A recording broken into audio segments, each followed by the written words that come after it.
हम आप लोगों को हिंदी साहित्य पढ़ाएंगे और ये बहुत इम्पॉर्टेंट है। यहाँ से आना सुपर टेट में 5 क्वेश्चन, किसी भी परीक्षा में आप बैठेंगे तो वहाँ से क्वेश्चन आना ही आना है। तो आप लोग इसको ध्यान पर रख सुनिए और लिखने का मन हो लिखिए, लेकिन सुनिए ध्यानपूर्वक। हिंदी साहित्य इसका प्रमुख ग्रंथ है the modern vernacular literature of Hindustan, George Gierson. ये मोस्ट इम्पॉर्टेंट है।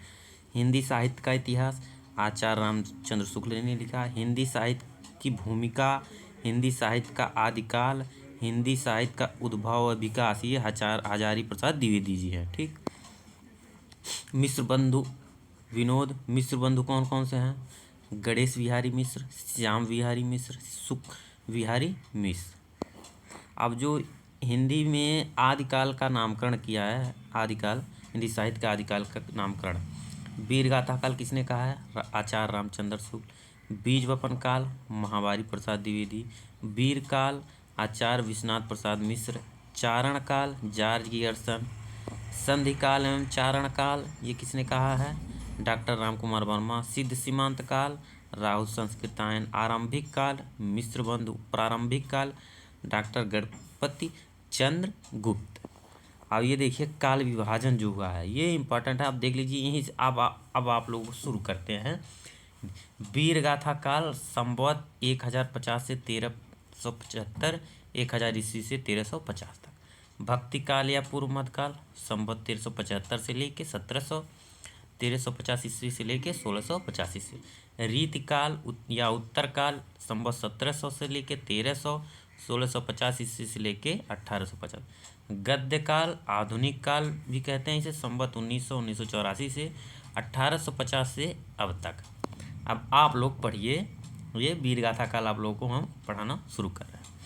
हिंदी का प्रथम कवि कौन है? सरहपा या सरहादा भी कहते हैं। देखिए ध्यानपूर्वक देखिएगा, प्रथम कवि कौन है हिंदी के? सरहपा। राहुल संस्कृतायन के अनुसार सरहपा हिंदी के प्रथम कवि हैं। किसके अनुसार? राहुल संस्कृतायन। हिंदी का प्रथम रचनाकार श्रावकाचार्य या देवसेन की है। अब देखिए ये आप आदिकाल पढ़िए। देखिए आदिकाल के प्रमुख कवि कौन कौन से हैं? आदिकाल के प्रमुख कवि उनकी रचनाएं चंद्रवरदाई। पृथ्वीराज रासो हिंदी के प्रथम महाकाव्य, इसे छप्पू का राजा भी कहा गया। इन्हें 69 सर्ग थे और समय या अध्याय कहा जाता था।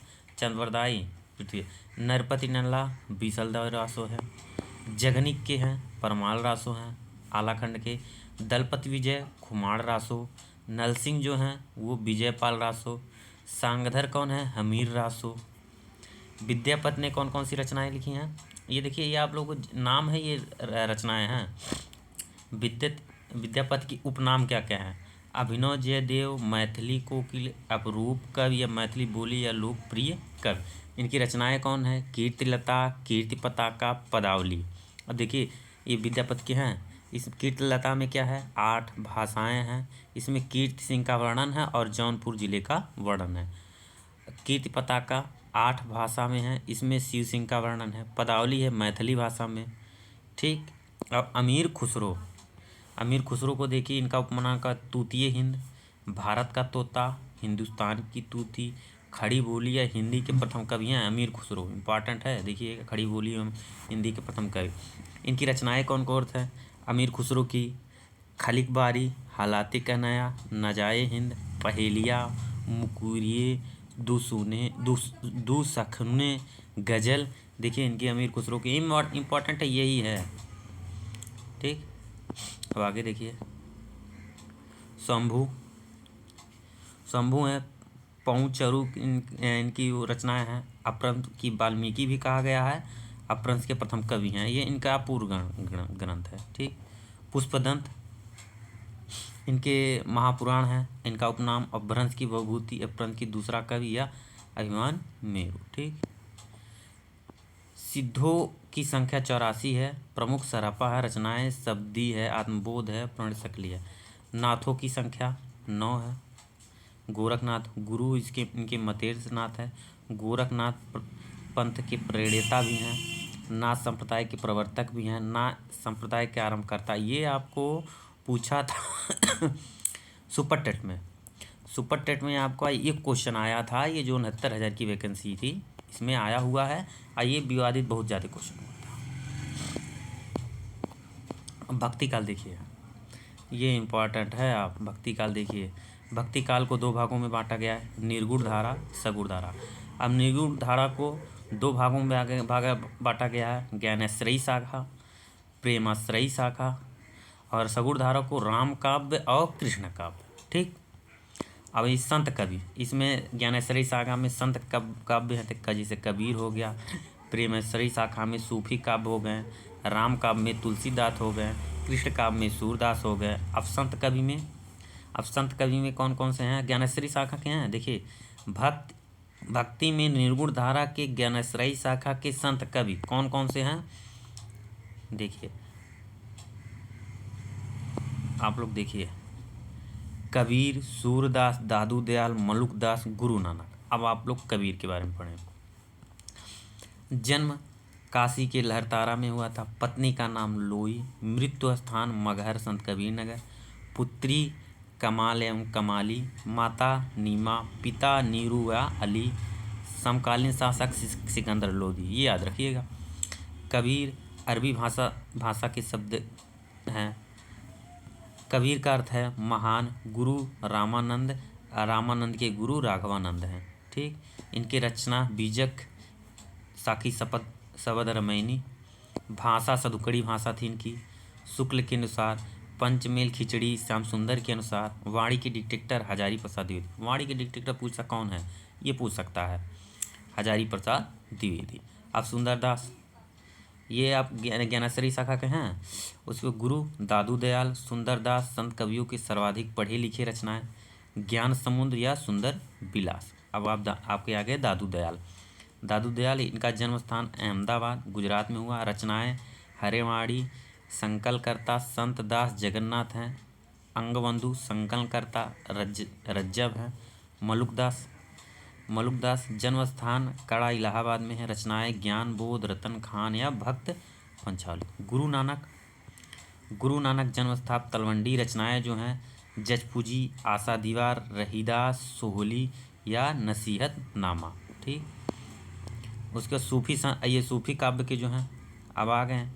सूफी काव्य देखिए, आप लोग ज्ञानेश्वरी शाखा का पढ़ चुके ना। ये देखिए, निर्गुण धारा ज्ञानेश्वरी और प्रेमेश्वरी शाखा के सूफी कौन कौन से हैं। जायसी, देखिए जायसी है ना। अब ये देखिए, मलिक मोहम्मद जायसी, मुलुकदास या कुतुबुन या मंझन। मलिक मोहम्मद जायसी, जन्म काल 1500 ईस्वी से लेके 1500 ईस्वी में और 1542 ईस्वी में इनका डेथ हो गया था। जन्म स्थान जायस, जिला रायबरेली में। गुरु शेख मोहदी। पद्मावत ग्रंथ जायसी के अनुसार सैयद अशरफ माने गए हैं। भाषा अवधी थी। मृत्यु स्थान अमेठी में 2 मील दूर मगरावना में है। रचनाएं इनकी इम्पॉर्टेंट है। रचनाएं पद्मावत, नागमती के वियोग में वर्णन किया गया है। पद्मावत है, अखरावट है, आखिरी कलाम है, चित्ररेखा, कहरनामा, मसलनामा या कन्हावत।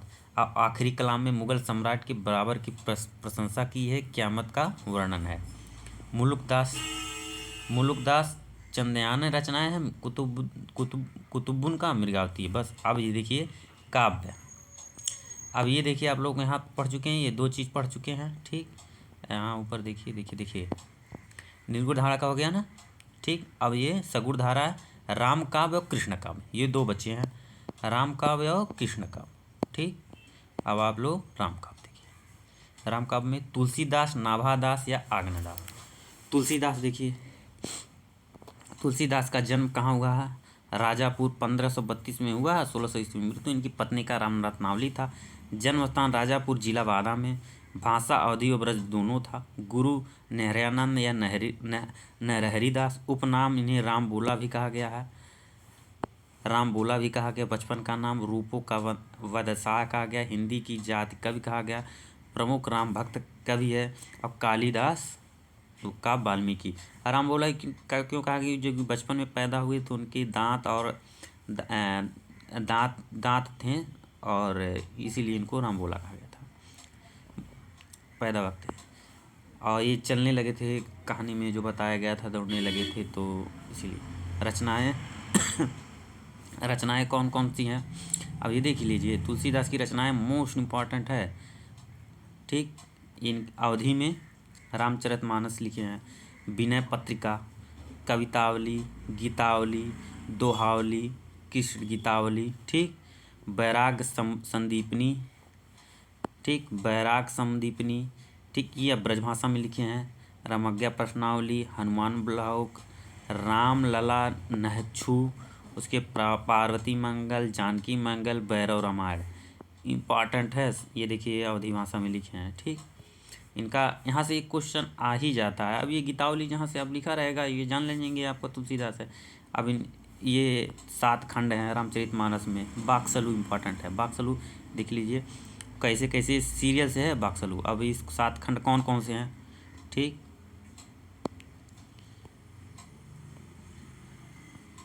बाकसलू देखिए, बालकांड, अयोध्या कांड, अरण्य कांड, किष्किंधा कांड, सुंदर कांड, लंका कांड, उत्तरकांड, ठीक। रामचरितमानस के 7 खंड हो गए। इसमें सबसे बड़ा कांड बालकांड है, सबसे छोटा किष्किंधा कांड है, ठीक। नाभादास, नाभादास भक्त काल, अष्टमाग ये ब्रजभाषा में इनकी भगवान राम दिनचर्या का वर्णन है।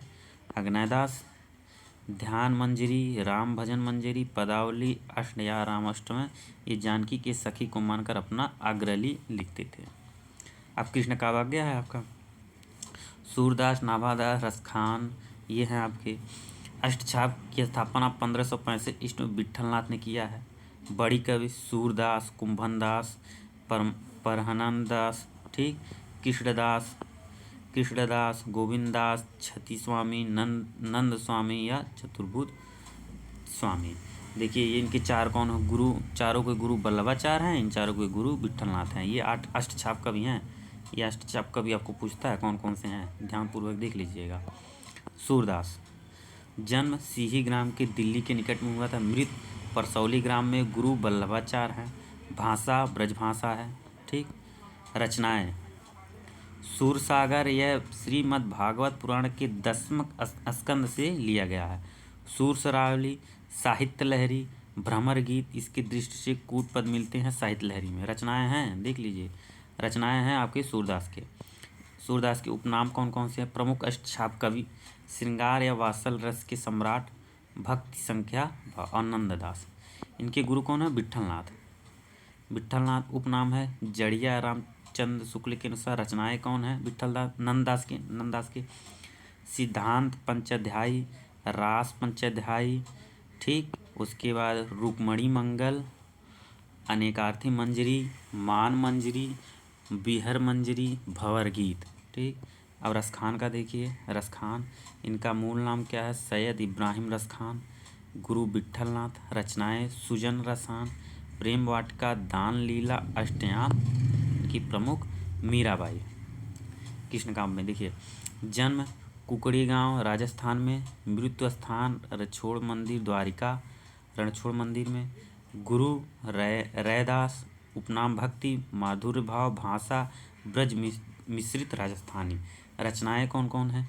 गीत गोविंद टीका, नरसरी जी की मथुरा, नरसरी मेहता हुंडी, मीरा की 11वीं, रुक्मणी मंगल, सत्यभामा मानुरुष्ण चरित, ठीक।